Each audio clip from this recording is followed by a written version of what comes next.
Bringing you the very latest from across the nation and around the world, this is your Primetime News Bulletin. A very good evening, I'm Shane Silva, and with me I have two visiting anchors from the United States, Lauren Freilich and Howard Franklin. Lauren, how does it feel to be in Sri Lanka? It's great, Shane. We're enjoying our time here. People are very friendly and it's a beautiful place. Good evening, Sri Lanka. And Howard, how is it over there in your corner of the world? It's been wonderful, Shane. Thank you for having us. All right, we'll join Howard later on in the bulletin, but for now, let's take a look at your headlines. President Rajapaksa says that if one commits a wrong, punishment should be meted out irrespective of the person's position. Opposition representatives submit conditions and withdraw from the Select Committee probing the impeachment motion against the Chief Justice. Government MPs allege the walkout of the Chief Justice and opposition representatives is a calculated move. And commuters severely inconvenienced by the railway strike. The four opposition members decided to withdraw from the Parliamentary Select Committee examining the impeachment motion against the Chief Justice today. Speaking at a media briefing held at the Parliament complex, the four opposition members said that they submitted conditions for a fair and impartial examination. The opposition members emphasized that they expect a positive response in this regard from the chairman of the PSC in order to rejoin the committee. We'll have a look at that story later on in the bulletin, but for now, Democratic National Alliance parliamentarian Vijitha Herath said in Parliament today that even though they had proposed an extension of 1 month for the Parliamentary Select Committee examining the impeachment motion against the Chief Justice, the PSC chairman did not respond to this proposal. Honourable Speaker, in today's session of the Parliamentary Select Committee examining the impeachment motion against the Chief Justice, we arrived at a decision to request this House to provide an extension of 1 month for the PSC to conduct inquiries and investigations into the matter. We expected Minister Anura Priyadarshana to submit his request to the House. Since this was not done, I am making this request since it is important that we receive more time. The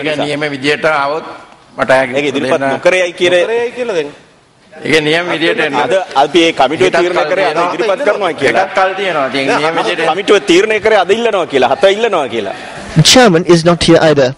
Once it comes through the proper channels, we can do it.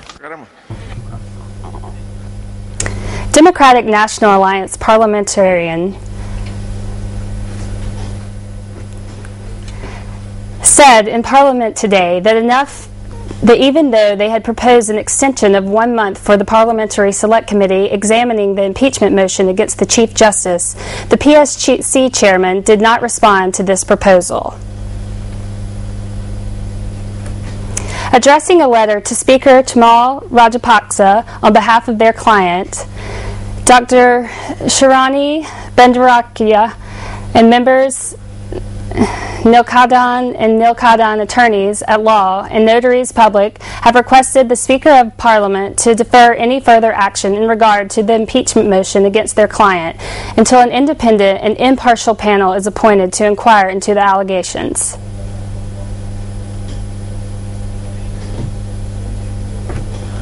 The letter reads, quote, in the interests of the judiciary and in the interests of the country and in the interests of our client, we request that our client be given the opportunity of vindicating herself before an independent and impartial tribunal, unquote.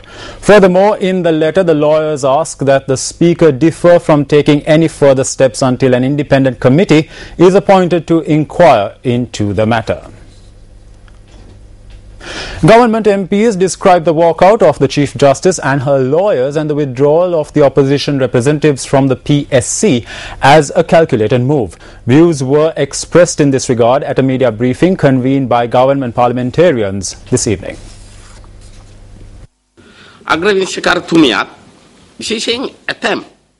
The manner in which the Chief Justice and her lawyers, defendants in various cases in courts, including some which are being heard by the Chief Justice and opposition parliamentarians acted, created a suspicion in my mind that the Chief Justice's lawyers are attempting to evade the inquiry without facing up to it.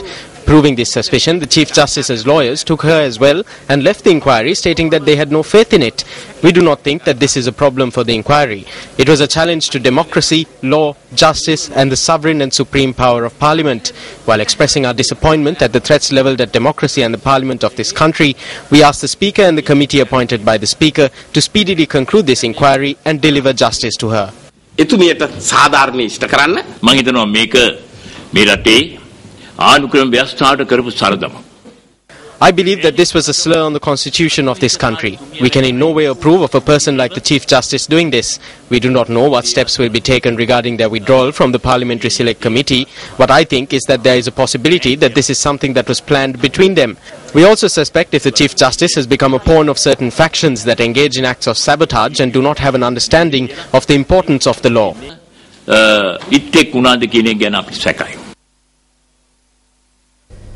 On to a story now that we touched on earlier on in the bulletin. The 4 opposition members decided to withdraw from the Parliamentary Select Committee examining the impeachment motion against the Chief Justice today.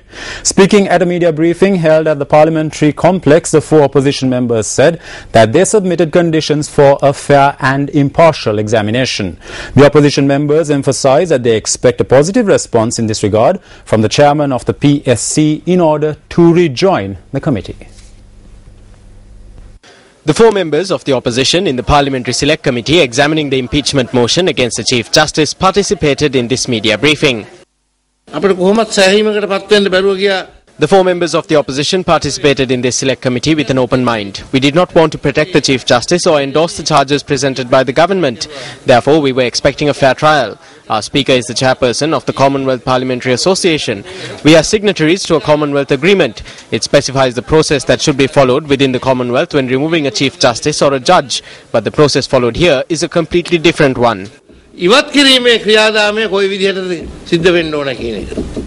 ඒකට හාත්පසින්ම වෙනස් ක්‍රමයකට තමයි පිළිවෙලකට තමයි මෙතන මේ වැඩේ ඔක්කොම මේගොල්ලෝ ක්‍රියාත්මක කරන්නේ. ආණ්ඩුව කිසිසේත්ම දීර්ඝකාලීන පරීක්ෂණයකට සූදානම් වෙලා හිටියේ නැහැ. The government was never prepared for a lengthy examination. The 4 of us as members of this committee said that whether or not the Chief Justice did something wrong, we have to be satisfied with the process and therefore provide us with the necessary documents and the list of witnesses. The examination commenced on the 14th, but it was on the 23rd that the chairman of the committee, through the General Secretary, wrote to the relevant institutions to obtain the documents. So what does this show?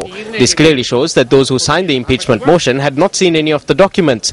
The documents were given to the Chief Justice and the attorneys on the 6th at 4:30. 300 documents were given at the very least. But the documents given to us on the 5th were given to the Chief Justice on the 6th, and not even 24 hours had gone by before the Chief Justice was ordered to be prepared for the examination at 1:30 on the 7th. Now the case is being heard without anyone being present. It is unilateral. This is the sad situation facing our country. තනියම නඩු විභාග කරනවා. ඒකපාර්ශ්විකව. ඉතින් මේක තමයි අපේ රටේ අවාසනාවන්ත තත්ත්වය. ආණ්ඩුක්‍රම ව්‍යවස්ථාවේ 13.5 වගන්තියේ ඉතා පැහැදිලිව තියෙනවා යම්කිසි කෙනෙක්ගේ Article 13, Part 5 of the Constitution clearly states that a person is innocent until proven guilty. She was not granted even this basic right. She was treated in an inexplicably degrading manner in the committee. Foul language is used against her.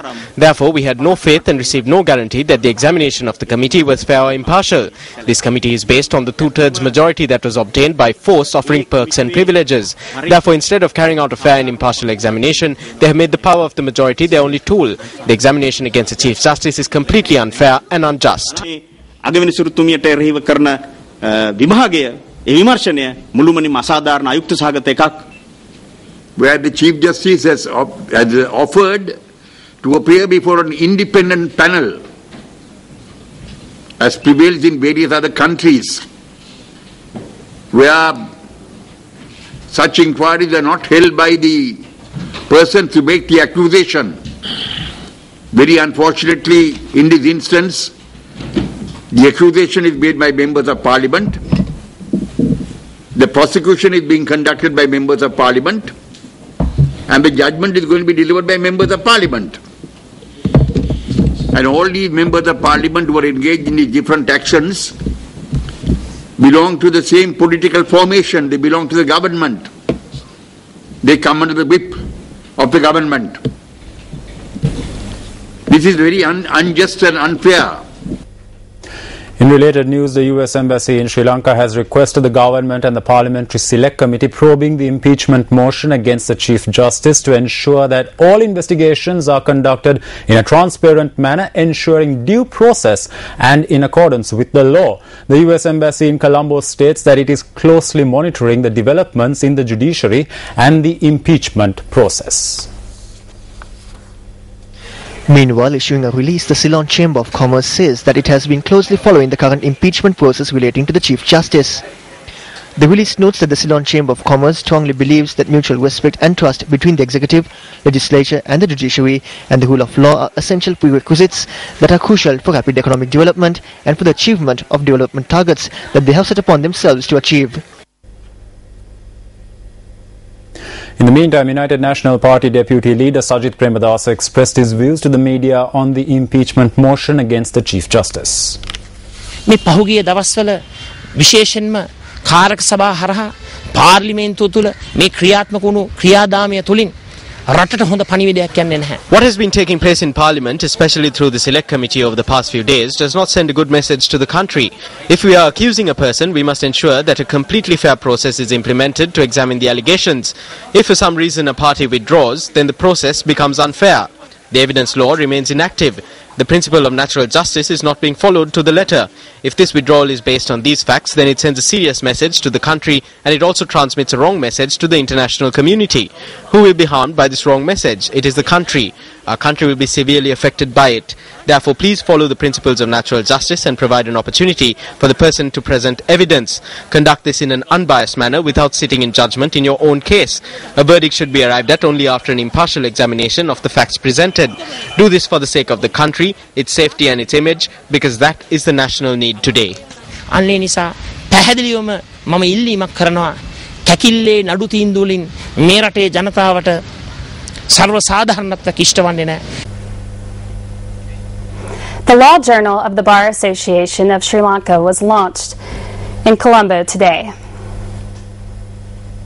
The Law Journal, which is released annually or biannually, consists of case records and judgments and also articles written by lawyers and judges. The chief editor of the journal is Attorney at Law Kandaya Neelakandan. Chief Justice Dr. Shirani Bandaranayake, Attorney General Bhalita Fernando, President's Counsels Vijaydas Rajapaksa and Romesh De Silva were among those who attended the event. We are in an era where the independence of the judiciary has never been threatened up to the extent that prevails today. And therefore this is not only the role of the President of the Bar Association, not only the members of the legal profession and the judiciary, it is the duty of each and every citizen in this country to safeguard the independence of the judiciary. If the independence of the judiciary is lost in a country or endangered, the people do not own anything in that country. Now these are principles that we are very accustomed to. The rule against bias, the rule against, or the rule that natural justice must be followed. Now, members of the profession, President of the Bar Association, ladies and gentlemen, what do you do when this does not happen? What do you do? Ask yourselves in conscience. When the rule against bias is openly flouted, when we are repeatedly told that natural justice need not be followed, what do you do? So it is no purpose in keeping only to a bar journal. It is no purpose in knowing only what the law is. Surely something should be done.